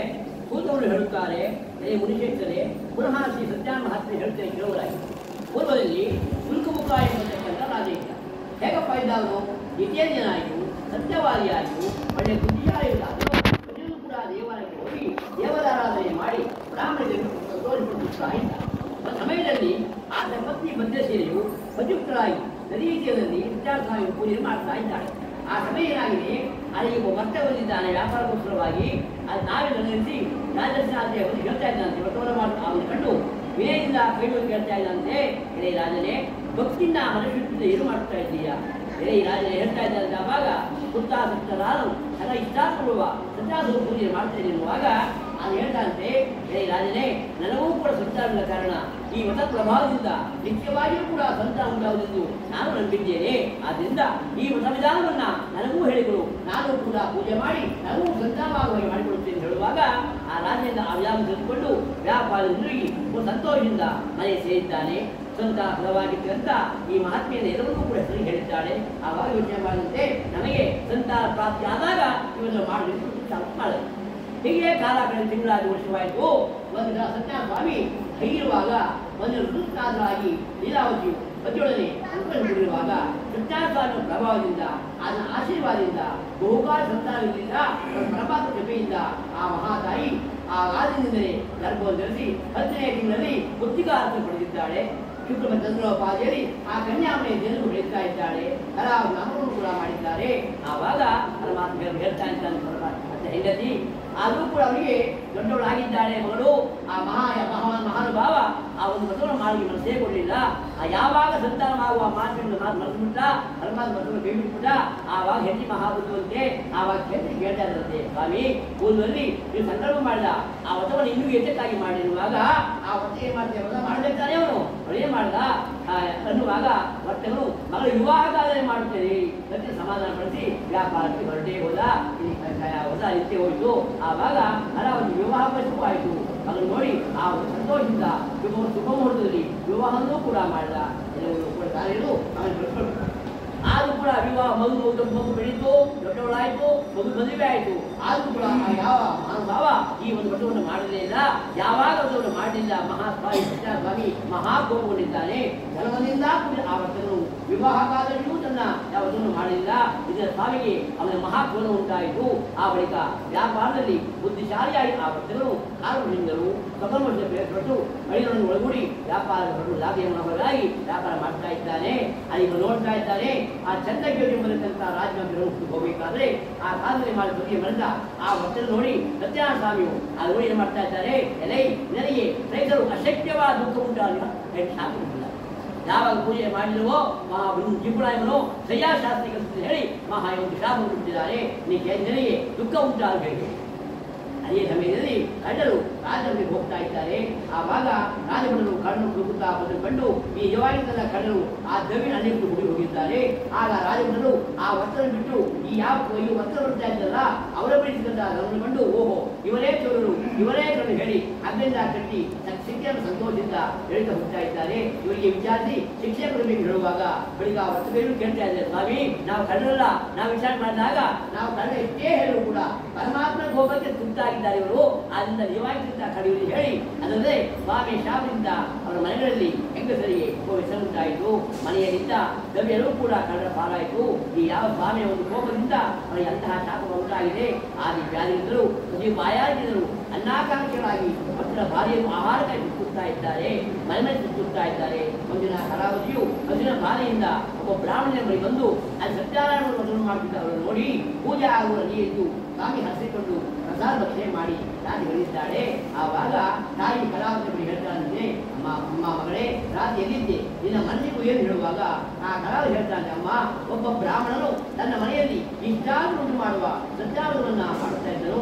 ಅದು ನೋಡುತ್ತಾ ಇಲ್ಲಿ ಹೇಳಿದ ಆ ಮಗಳ ಮಾತನ್ನು ಕೇಳಿ ಆ ವ್ರತವನ್ನ ತಾನೂ ಕೂಡ ಮಾಡಿ ಬದಲಿಂದ ಒಳಗೂಡಿ ಸತ್ಯಾಸ್ವಾಮಿ ಅವರು ಮಾಡಿದ್ದಾಳೆ.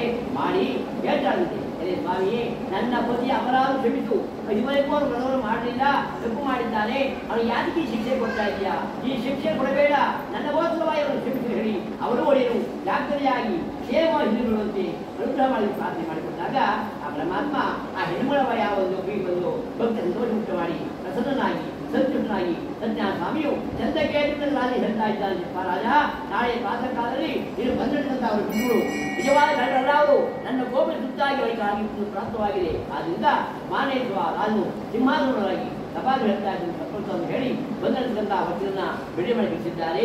ಆವಾಗ ಆ ಮಹಾರಾಜ ಹೇಳ್ತಾ ತಪ್ಪ ವರ್ತಕರ ನೀವು ಏನು ತಪ್ಪು ಮಾಡಿಲ್ಲ, ಪರಮಾತ್ಮ ನಿಮ್ಮ ಒಂದು ಶಾಪವನ್ನು ಅನುಭವವಾಯಿತು, ಆದರೂ ಹೀಗೆ ಆಗಬೇಕಾಯಿತು ಹೇಳಿ ದೈವತೆಯಿಂದ ಈ ಶಾಪವು ಪ್ರಾಪ್ತವಾಯಿತು, ನೀವು ಭಯಪಡಬೇಕಾ ಎಂದು ಹೇಳಿ ಅವರ ಸಂಕೋಚ ವಹಿಸಿ ಒದ್ದಾಮದಿಂದ ಸಂತೋಷಪಡಿಸಿ ಪೂರ್ವದಲ್ಲಿ ಅಪ್ರಸಿದ್ಧ ಅವರ ದ್ರವ್ಯಕ್ಕೆ 2 ದ್ರವ್ಯ ಕೊಟ್ಟು ವರ್ತಕರೇ ಸಂತೋಷದಿಂದ ಹೋಗಿ ಬಂದಿರುವಾಗ ವರ್ತಕರು ರಾಜನಿಗೆ ನಮಸ್ಕಾರ ಮಾಡಿ ವಸ್ತ್ರಾಕೃತಿಯನ್ನು ಹೇಳಿದ್ದಾರೆ. ಮೂರನೇ ಸಮಾಪ್ತವಾಯಿತು.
ಪ್ರಾರಂಭ ಇದೆ. ಪುನಃ ಬುದ್ಧನು ಶಬರಿಕಾಯ ಕಂಡು ಆ ವೈಶ್ಯನು ಅಡಿಯೊನೆಯ ಮಂಗಳಸ್ನಾನ ಮಾಡಿ ನಿತ್ಯಕ್ರಮ ಬೋಧಿಸಿಕೊಂಡು ಬ್ರಾಹ್ಮಣರಿಗೆ ದ್ರವ್ಯೋದ್ಧಾರ ಮಾಡಿ ಹೇಳಿದ್ದಾರೆ. ಏನಾಗಿದೆ ಪರಮಾತ್ಮ ಇವರನ್ನ ಮತ್ತೆ ಪರೀಕ್ಷೆ ಮಾಡಬೇಕು ಹೇಳಿ ಸತ್ಯನನ್ನು ಪರೀಕ್ಷೆ ಕೊಡ್ತಾ ಇದ್ದಾನೆ. ಸ್ವಲ್ಪ ದೂರ ಹೋಗೋದು ಏನಾಗಿದೆ, ಸತ್ಯನಾರಾಯಣ ಸ್ವಾಮಿ ಮತ್ತೆ ಬಂದಿದ್ದಾನೆ. ಯಾವ ಪ್ರಕಾರ ಒಬ್ಬ ಸನ್ಯಾಸಿ ವೇಷಧಾರಿ ಬಂದು ಇದೇ ವರ್ಷದಲ್ಲಿ ಕೇಳ್ತಾ ಇದ್ದಾರೆ, ಅಯ್ಯ ನೀನು ಹಣದಲ್ಲಿ ಏನಿದೆ, ಪರಮಾತ್ಮ ಮತ್ತು ಮುಡಿಯವರು ಅದಾಗೋಯ್ತಲ್ಲ ಮಜಾವಾಗೈತೆ, ನಾವು ಇನ್ನೇ ಭಯ ನನಗೆ ಅಂತ ಹೇಳಿ ನಿಜವಾಗಿ ಪರಮಾತ್ಮೇ ಬಂದು ಕೇಳಿದ್ರು ಕೂಡ ತನ್ನ ಧನದಲ್ಲಿ ಇಟ್ಟಂತ ವಿಷಯ ಹೇಳಿಲ್ಲ.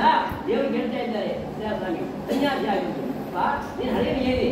ಆವಾಗ ಧರ್ಮದಾಂತಾಗಿರುವಂತಹ ವರ್ತಕರು ಹೀಯಾಳಿಸಿದ್ರು, ಆಸ್ತಿದ್ರು. ಎಳೆ ಸನ್ಯಾಸಿಯೇ, ಎದಕ್ಕಾಗಿ ಕೇಳ್ತಾ ಇದ್ದೀಯಾ? ಹಣವೆಂಬ ಭ್ರಾಂತಿಯಿಂದ ಅದನ್ನು ಅಪಸ್ಸರು ಕೇಳುವೆಯೋ?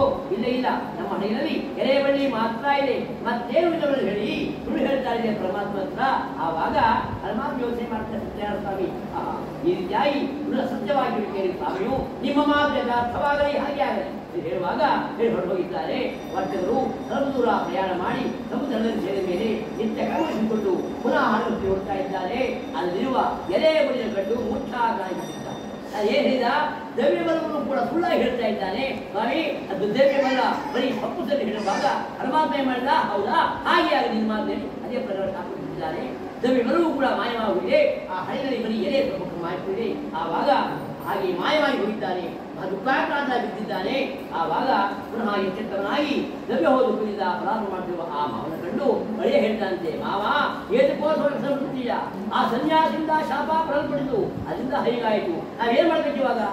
ಮತ್ತೆ ಹೋಗ್ಬೇಕವ್ರ ಹತ್ರ. ಸಂಕಟ ಬಂದಾಗ ವೆಂಕಟರಮಣ ಅಂತ ಹೇಳ್ತಾರಲ್ಲ, ಕಷ್ಟ ಬಂದಾಗ ದೇವ್ರು ಬೇಕು ನಮಗೆ. ಸುಖವಾಗಿದ್ದ ದೇವ್ರು ಬೇಡ, ಖುಷಿಯಾಗಿದ್ದ ದೇವ್ರು ಧ್ಯಾನ ಮಾಡೋದಿಲ್ಲ ನಾವು. ಸ್ವಲ್ಪ ಕಷ್ಟ ಬಂದಾಗ ಸ್ವಾಮಿ ವೆಂಕಟರಮಣ ಕಾಪಾಡಪ್ಪ. ಅದಕ್ಕೆ ದೊಡ್ಡವರು ಹೇಳ್ತಾರೆ, ಸಂಕಟ ಬಂದಾಗ ವೆಂಕಟರಮಣ, ಖುಷಿಯಾಗಿದ್ದ ದೇವ್ರು ಮಾಡೋದಿಲ್ಲ ಅಲ್ವಾ? ಏನೇ ಕೆಲಸ ಮಾಡೋದು ಕೂಡ ಈ ದೇವಸ್ಥಾನ ಕಟ್ಟಿದವ್ರು ಯಾರು? ನಾನು. ಪೂಜೆ ಮಾಡಿಸೋರು ಯಾರು? ನಾನು. ಮಾಡೋರು ಯಾರು? ನಾನು. ರೋಡ್ ಮಾಡಿಸೋರು ಯಾರು? ನಾನು. ದೀಪ ಹಾಕಿದವ್ರು ಯಾರು? ಎಲ್ಲೂ ನಾನು ನಾನು ನಾನು ಅಹಂಕಾರ ಇಲ್ಲಿ. ನಾನು ಮಾಡಿಸ್ದೆ, ನಾ ಮಾಡಿದೆ. ಆದರೆ ಇದು 100 ರೂಪಾಯಿ ಇಟ್ಟಿದ್ದೆ, ಎತ್ಕೊಂಡ್ರ ನಾನಲ್ಲ. ನಷ್ಟವಾದಾಗ ನಾನಲ್ಲ ಅಂತಾರೆ, ನಾನು ಖುಷಿಯಾಗಿ ನಾವು ಎಲ್ಲವನ್ನೂ ಕೂಡ ಹೇಳ್ತಾರೆ. ನಾನು ನಾನೆನ್ನದಿರೋ ಎಲೆ ಮಾನವ, ಜನ್ಮದ ಅರ್ಥವಾ ಗ್ರಹಿಸಿ ನೋಡು. ನಾನು ನಾನೆನ್ನದಿರೋ ಎಲೆ ಮಾನವ. ಅಲ್ಲಿ ಏನಾಗಿದೆ? ಅವು ಹೇಳ್ತಾರಂತೆ, ಅವು ಹೆಸರಿ ಎಚ್ಚೆತ್ತವನಾಗಿ ಹೇಳ್ತಾರೆ. ಅಳಿದ ಮಾತನ್ನು ಕೇಳಿ ಪುನಃ ಸನ್ಯಾಸಿಗಳಿದ್ದಾರೆ, ಭಕ್ತಿ ನಮಸ್ಕಾರ ಮಾಡ್ತಾ ಇದ್ದಾರೆ. ಸ್ವಾಮಿ, ಶ್ರೇಷ್ಠನೇ, ನಿನ್ನೊಡನೆ ಯಾವ ಅಸತ್ಯ ಉಂಟಾಯಿತೋ ಅಂತ ಅಪರಾಧವನ್ನು ಕ್ಷಮಿಸುವುದಾಗಿ ನಮಸ್ಕಾರ ಮಾಡಿದಾಗ ಆಗ ಮಹಾ ಸಂತೋಷದಿಂದ ಆ ವ್ಯಕ್ತಿಯು ದುಃಖಿಟ್ಟು ಆ ವಸ್ತು ನೋಡಿ ಪ್ರಸನ್ನನಾಗಿ ಸತ್ಯನಾರಾಯಣ ಸ್ವಾಮಿ ತನ್ನ ನಿಜರೂಪವನ್ನು ತೋರಿದ್ದಾನೆ. ಹೇಳ್ತಾ ಇದ್ದಾನೆ ಪರಮಾತ್ಮ, ಹೇ ದುರ್ಬುದ್ಧಿಯೇ, ನನ್ನ ಮಾತನ್ನು ಕೇಳು, ದುಃಖ ಮಾಡಬೇಡ. ನನ್ನನ್ನು ನೀನು ಪೂಜೆ ಮಾಡದೆ ಮತ್ತನಾಗಿದ್ದೆಯಾಗಿ ನನ್ನ ಆಜ್ಞೆಯಿಂದ ಬಾರಿ ಬಾರಿ ಮತ್ತು ಹುಂತಾಯಿದ್ಯಾ ಎಂಬುದಾಗಿ ಆ ವಾಕ್ಯವನ್ನು ಕೇಳಿ ಮತ್ತೆ ಆ ತೋಟ ಮಾಡ್ತಾ ಇದ್ದಾರಂತೆ. ಹೇ ಸ್ವಾಮಿ, ಬ್ರಹ್ಮ ಸಮಸ್ಯೆ ಎದುರು ಕೂಡ ನಿನ್ನ ಆಶ್ಚರ್ಯವಾಗಿರ್ತಕ್ಕಂತಹ ಗುಣಗಳಿದೆ. ಮಾಯಿಂದ ಹೋಗಿದ್ದಾರಲ್ಲಿ ನೂರಾಗಿದ್ದ ನಾವು ನಿನ್ನ ಸ್ವರ್ಗದಲ್ಲಿ ಹೇಗೆ ಸಾಧ್ಯ? ಇಲ್ಲ, ವಿದ್ಯುಕ್ತವಾಗಿ ನಿನ್ನ ಪೂಜೆ ಮಾಡಿಯೇ ಮಾಡುತ್ತೆ ಎನ್ನುವಾಗ ನಮ್ಮನ್ನು ಕರುಣಿಸು. ಪೂರ್ವದಲ್ಲಿ ನನ್ನಿಂದ ಮಾಡಲ್ಪಟ್ಟ ಅಪರಾಧವನ್ನು ಕ್ಷಮಿಸಿ ನಮ್ಮ ರಕ್ಷಿಸಂತೆಯೇ ಹೇಳಿ ಭಕ್ತಿಯಿಂದ ಪ್ರಾರ್ಥನೆ ಯಾವಾಗ ಮಾಡಿದನೋ ಆ ಪರಮಾತ್ಮ ಅವರಿಗೆ ಅನೇಕ ವರ್ಣ ಕೊಟ್ಟು ಕೂದಲನ್ನು ಕೊಟ್ಟು ರಕ್ಷಣೆ ಮಾಡಿದ್ದಾನೆ. ನಂತರ ವರ್ತಕರು ಅಡಿಗೆ ದ್ರವ್ಯವು ನನ್ನ ಯಾವ ಪ್ರಕಾರ ಸುಮ್ಮನೆ ಕಂಡು ಸತ್ಯಾಚಾರ ಎಡೆಯಿಂದ ನಮ್ಮ ಇಷ್ಟಾಗುಣ ಕೂಡ ದಯವಿಟ್ಟು ಹೇಳಿ ಮೊದಲಿಂದ ಒಡಗೂಡಿ ಸ್ವಾಮಿಯನ್ನ ಪೂಜೆ ಮಾಡಿದ್ದಾರೆ. ಆ ಅನುಗ್ರಹದಿಂದ ಸಂತೋಷರಾಗಿ ಕೆಲ ಸನ್ಮಾನಗಳೇ ನಮ್ಮ ದೇಶಕ್ಕೆ ಬಂದು ಬಳಿನ ಕುಳಿತು ರತ್ನಬ್ರಾಹ್ಮಣ ದೇಶ ಭೇಟಿ ಹೇಳಿ ತಮ್ಮ ಆಗಮನ ಸಮಾಚಾರವನ್ನ ಸೇವನೆ ನಡೆಸ್ತಾ ಇದ್ದಾರೆ. ಆವಾಗ ಭೂತ ಪಟ್ಟಣ ಪ್ರವೇಶ ಮಾಡಿದ್ದಾನೆ. ವರ್ತನ ಸೇರಿ, ಅಮ್ಮ ಅಯ್ಯನೊಡನೆ ನಿಮ್ಮ ಪತಿಯು ಗಮ್ಯನನ್ನು ಬಂದು ಬಿಡುತ್ತಿದ್ದಾರೆ ಎಂಬಂತಹ ಶುಭವಾರ್ತೆ ಕೇಳಿ ಆವಾಗ ಮಹಾಪತಿಯಾದ ಆ ವರ್ತನ ಸತಿ ಸಂತೋಷದಿಂದ ಸತ್ಯನಾರಾಯಣ ಪೂಜೆ ಮುಗಿಸಿ ಆ ಮಗಳನ್ನು ಹೇಳ್ತಾ ಇದ್ದಾರಂತೆ, ಅಮ್ಮ ಮಗಳೇ, ನಡೆ ವೈದ್ಯ ದರ್ಶನಾರ್ಥವಾಗಿ ಶೀಘ್ರವಾಗಿ ಹೊರಡೋಣ ಅಂತ ಹೇಳುವಾಗ ತಾಯಿಯ ಮಾತನ್ನು ಕೇಳಿ ಆ ಮಗಳು ಕರಾವತಿ ಮಾತ್ರ ಪೂಜೆ ಮುಗಿಸಿ ಆ ಪದವನ್ನು ಮುಗಿಸಿ ಪ್ರಧಾನ ಭಕ್ತರಲ್ಲಿ ಹೊರಟು ಹೋಗಿದ್ದಾಳೆ. ಯಾವಾಗ ಪೂಜೆ ಆಗಿ ಆ ಮಗಳು ಪ್ರಸಾದ ಭಕ್ಷಣೆ ಮಾಡಿದವೋ ಸತ್ಯನಾರಾಯಣ ಸ್ವಾಮಿ ಮಹಾಕೋಪಕ್ಕೆ ಗುರಿಯಾಗಿದ್ದಾಳೆ. ಯಾವಾಗ ಯಾರ್ಯಾರು ಕೂಡ ಅಷ್ಟೇ ಪೂಜೆ ಹೋದಾಗ ಪರಮಾತ್ಮ ಪೂಜಾ ಪ್ರಸಾದವನ್ನ ಹೋಗಬೇಕು. ಪ್ರಸಾದವನ್ನು ಸ್ವೀಕಾರ ಮಾಡಿದಾಗ ಆ ಮಹಾಸ್ವಾಮಿ ತುಂಬಾ ಕೋಪ ಬರ್ತದೆ. ಇಲ್ಲಿ ಬಂದಿರುವಷ್ಟೇ ಹೋಗುವಾಗ ಇಲ್ಲಿ ವಿತರಣೆ ಮಾಡ್ತಾರೆ. ಭಕ್ತಿಯಿಂದ ಪ್ರಾರ್ಥನೆ ಮಾಡಿಕೊಂಡು ಅವರು ನಮಸ್ಕಾರ ಮಾಡಿ ತಗೊಂಡು ಪ್ರಸಾದ ಹೋಗಬೇಕು. ಪ್ರಸಾದ ಯಾವ ಭಕ್ತಿಯ ಮಾಡಿಲ್ವೋ ಸತ್ಯನಾರಾಯಣ ಕೋಪಗೊಂಡಿದ್ದಾನೆ. ಇದರಿಂದ ಕೋಪಗೊಂಡ ಸತ್ಯನಾರಾಯಣ ಸ್ವಾಮಿಯು ಅವರ ಸಂಯುಕ್ತವಾದ ಕಣ್ಣುಗಳಿಗೆ ಅವರ ಪುತ್ರೆ ಮುಗಿಸಿದ್ದಾನೆ. ಬಳಿಕ ಕಲಾವತಿಯು ಪತಿಯನ್ನು ಕಾಣದೆ ಮುಕ್ತ ಹೇಳುತ್ತಾ ಭೂಮಿಯಲ್ಲಿ ಬಿದ್ದಿದ್ದಾಳೆ. ತಾಯಿ ಲೀಲಾವತಿಯು ಮಗಳ ಅವಸ್ಥೆಯನ್ನು ಕಂಡು ಅಳುತ್ತಾ ಪತಿಯೊಡನೆ ಹಣಿಗಳಿಂದ ಅಡಿಯು ಹೇಗೆ ಮಾಯವಾದನೋ ಇವೆಲ್ಲ ಸತ್ಯನಾರಾಯಣ ಸ್ವಾಮಿಯೇ ಮಾಡಿದ್ದಾನೆ ಹೇಳಿ ನನ್ನ ಮಹತ್ವಾದ್ರೇನು ಯಾಕೆ ಸಿಕ್ಕಿದ್ದಾಗಿ ಆ ಹೇಳಿ ನನ್ನ ಮಗಳನ್ನ ಬಾಜಿಗೊಳ್ಳೋ ತಪ್ಪಿನಾಡುತ್ತೆ. ಆವಾಗ ಆ ಮಹಾತಾಯಿ ಪತಿಯನ್ನು ಕಳೆದುಕೊಂಡು ದುಃಖಿಯಾದಂತ ಕಲಾವತಿಯು ತನ್ನ ಪತಿಯ ನಷ್ಟವಾದ್ದರಿಂದ ವ್ಯಥೆಯಿಂದ ನಾವು ಈ ಭೂಮಿಯಲ್ಲಿ ಪತಿಯನ್ನು ಜೀವಿಸಲಾರೆ, ವಿಧವೆಯಾಗಿ ಜೀವಿಸಲಾರೆ ಎಂದು ಹೇಳಿ ನಾನು ಕೂಡ ಪತಿಯ ಪಾಲಿಗೆ ಉದ್ವೇಷ ಮಾಡಿಬಿಡ್ತೇನೆ ಎಂದು ಹೇಳಿ ಪತಿಯೊಡನೆ ನಾನು ಕೂಡ ಸಲ ಮಾಡಿಬಿಡ್ತೇನೆ ಎಂದು ಹೇಳಿ ಪರಿಚಯ ಮಾಡಿದ್ದಾಳೆ.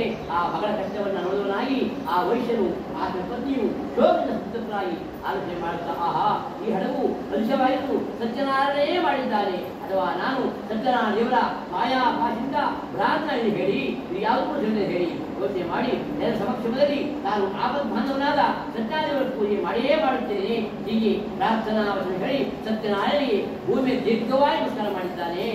ಪರಮಾತ್ಮ ಭಕ್ತರಿಗೆ ಅನಾಮಿಕವಾಗಿ ಕಷ್ಟ ಕೊಡ್ತಾನೆ. ಎಷ್ಟೇ ಕಷ್ಟ ಕೊಡು ಪರಮಾತ್ಮ ಮಕ್ಕಳು ಕೂಡ ಯಾರು ಭಕ್ತಿಯನ್ನು ಆಚರಣೆ ಮಾಡಿದ್ರು ಪರಮಾತ್ಮ ಹೇಳಿ ತಲುಪುತ್ತಾರಂತೆ. ಯಾವಾಗ ಇಬ್ಬರು ಕಷ್ಟವನ್ನು ಹುಡುಕಿದಾಗ ಸತ್ಯನಾರಾಯಣ ಸಂತುಷ್ಟನಾಗಿದ್ದಾನೆ. ತದನಂತರ ಭಕ್ತವತ್ಸಲ ಸತ್ಯನಾರಾಯಣ ಸ್ವಾಮಿ ಕೃಪೆಯಿಂದ ಒಂದು ಆಶೀರ್ವಾದ ಬರ್ತಾಯಿದ್ದೆ.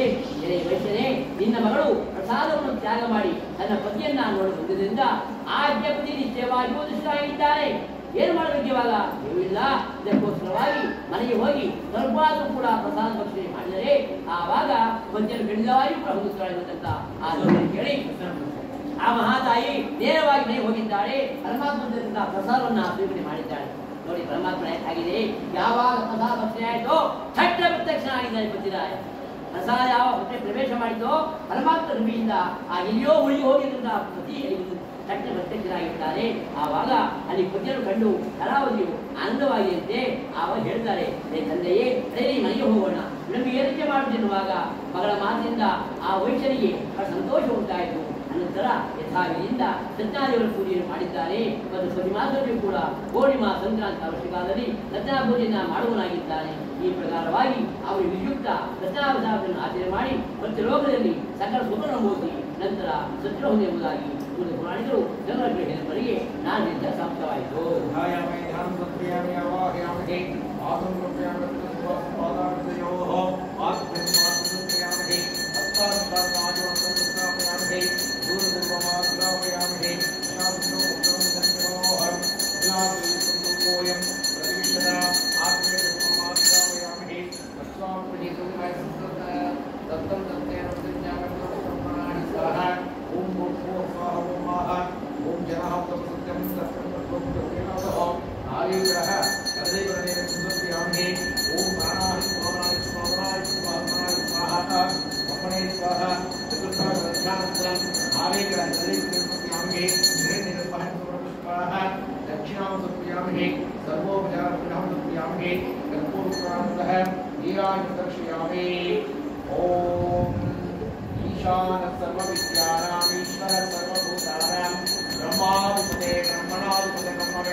ಸ್ವಾಮಿಯವರ 5ನೇ ಹಾಗೂ ಕಡೆಯ ಪ್ರಾರಂಭ ಈ 4 ಅಧ್ಯಾಯಗಳಲ್ಲಿ ಮಹಾಗ್ರಂಥ ನೀವು ತಿಳಿದು ಪಾಲಿಸಿದರೆ ಇಂತಹ ಉತ್ತಮವಾಗಿರುವಂತಹ ಮಹಾಗ್ರಂಥ ಸಂಸಾರಗಳು ಕೂಡ ಎಲ್ಲ ಪಾಪಗಳು ಮಾಡಿ ಉತ್ಪನ್ನಗಳಾಗಿ ಮೃಗಗಳಾಗಿ ಹೆಚ್ಚೆಚ್ಚೆ ಜನ್ಮ ಎತ್ತಿಕೊಂಡು ಹೆಚ್ಚೆಲ್ಲ ದುಃಖ ಅನುಭವಿಸುತ್ತೀವಿ. ಇಂತಹ ಬಹುಜನ್ಮ ಪುಣ್ಯ ಫಲದಿಂದ ಉತ್ತಮ ಜನ್ಮ ಪ್ರಾಪ್ತವಾಗಿದೆ. ಇಂತಹ ಜ್ಞಾನ, ತಿಳುವಳಿಕೆ, ವಿವೇಚನಾ ಶಕ್ತಿ ಎಲ್ಲವನ್ನೂ ಕೂಡ ಭಗವಂತ ಹೊಂದಿದ್ದಾನೆ. ಈ ಭಗವಂತ ಕೊಡ್ತಕ್ಕಂತಹ ಕಾಲದಲ್ಲಿ ನಮ್ಮ ಕರ್ತವ್ಯವನ್ನು ಮಾಡಿಕೊಂಡು ಹೆಚ್ಚಿದ ನಾಮಸ್ಮರಣೆ ಮಾಡಬೇಕು ಅಂತ ಹೇಳ್ತಾರೆ. ಈ ಜನ್ಮವೇ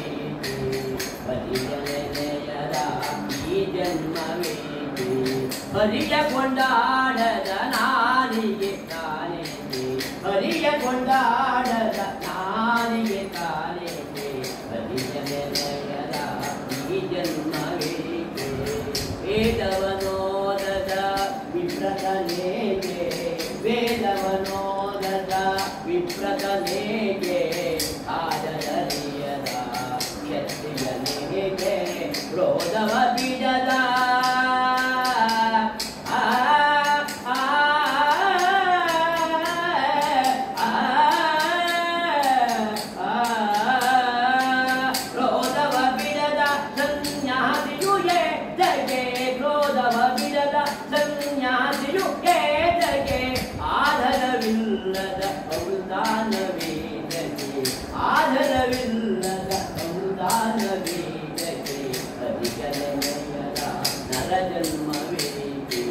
ಹರಿಯ ಕೊಂಡಾಡದ ನಾಲಿಗೆ ತಾನೇಕೆ, ಹರಿಯ ಕೊಂಡೆಯ ಈ ಜನ್ಮ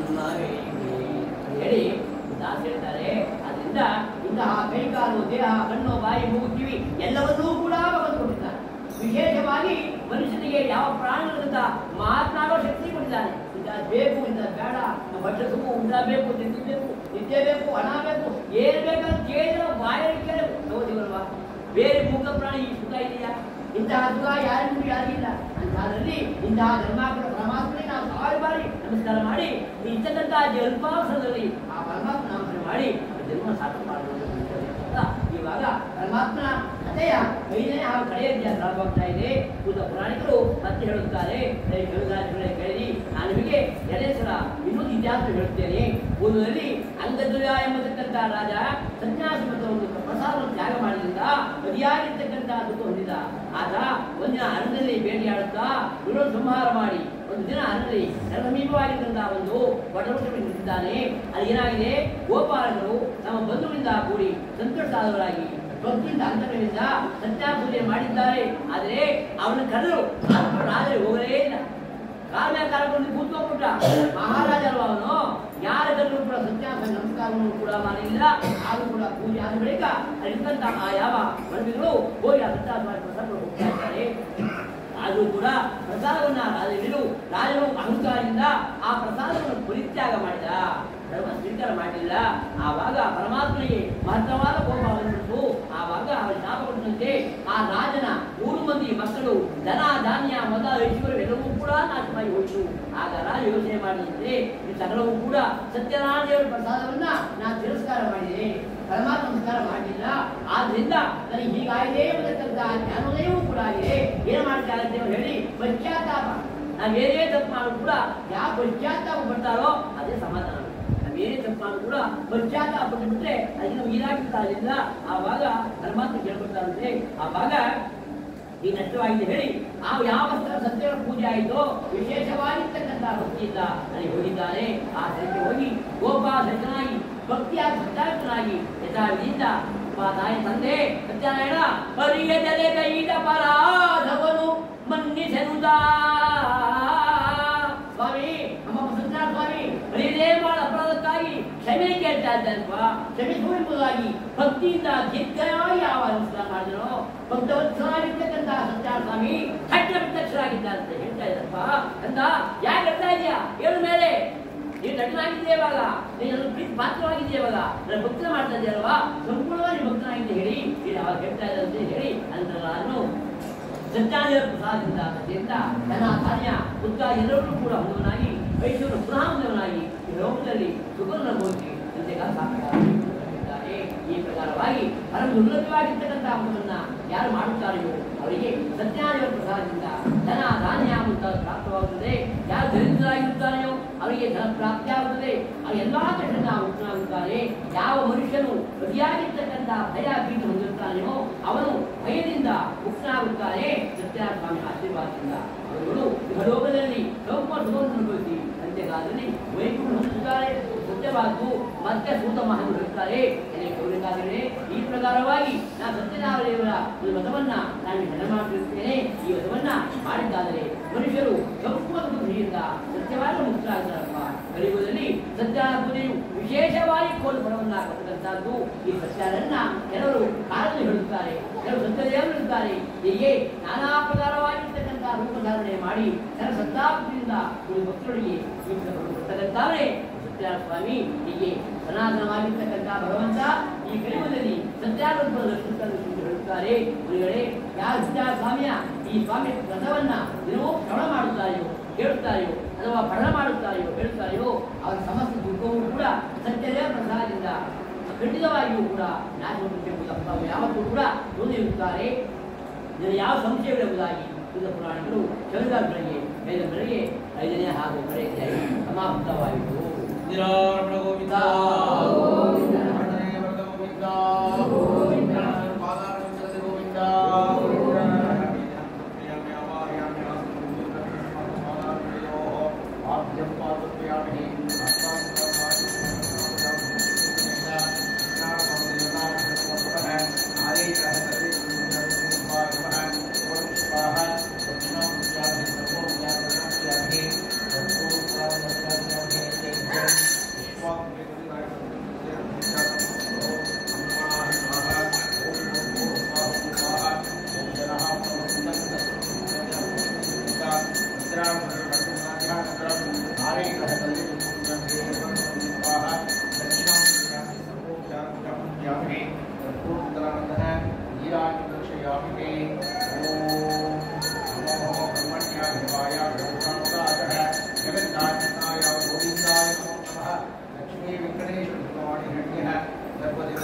प्रसन्नाः वरदा आभवन्तु कायेन वाचा मनसेन्द्रियैर्व बुद्ध्यात्मना वा प्रकृते स्वभावात् करोमि यद्यत् सकलं परस्मै श्रीमन्नारायणायेति समर्पयामि स्वस्ति प्रजाभ्यः परिपालयन्तां न्यायेन मार्गेण महीमहीषः गोब्राह्मणेभ्यः शुभमस्तु नित्यं लोकाः समस्ताः सुखिनो भवन्तु समस्तसन्मङ्गलानि भवन्तु हरि ओम्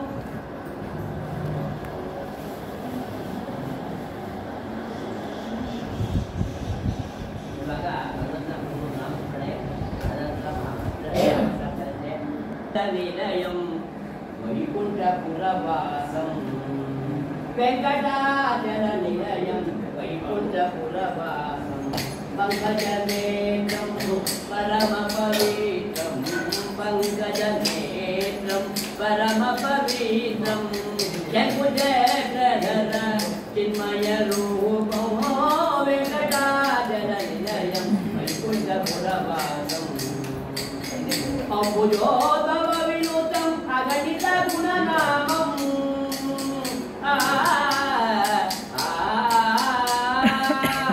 अम्बुजोद्भव विनुतं अगणित गुणनामं तुम्बुरु नारद गानविनोदं तुम्बुरु नारद गानविनोदं वेङ्कटाचलनिलयं वैकुण्ठपुरवासम् मकर कुंडलधर मदन गोपालं मकर कुंडलधर मदन गोपालं भक्तपोषक श्री पुरंदर विठलं भक्तपोषक श्री पुरंदर विठलं वेङ्कटाचलनिलयं वैकुण्ठपुरवासं पङ्कजनेत्रं परमपवित्रं पङ्कजनेत्रं परमपवित्रं शङ्खचक्रधर चिन्मयरूपं वेङ्कटाचलनिलयं वेङ्कटाचलनिलयं वेङ्कटाचलनिलयं वैकुण्ठपुरवासं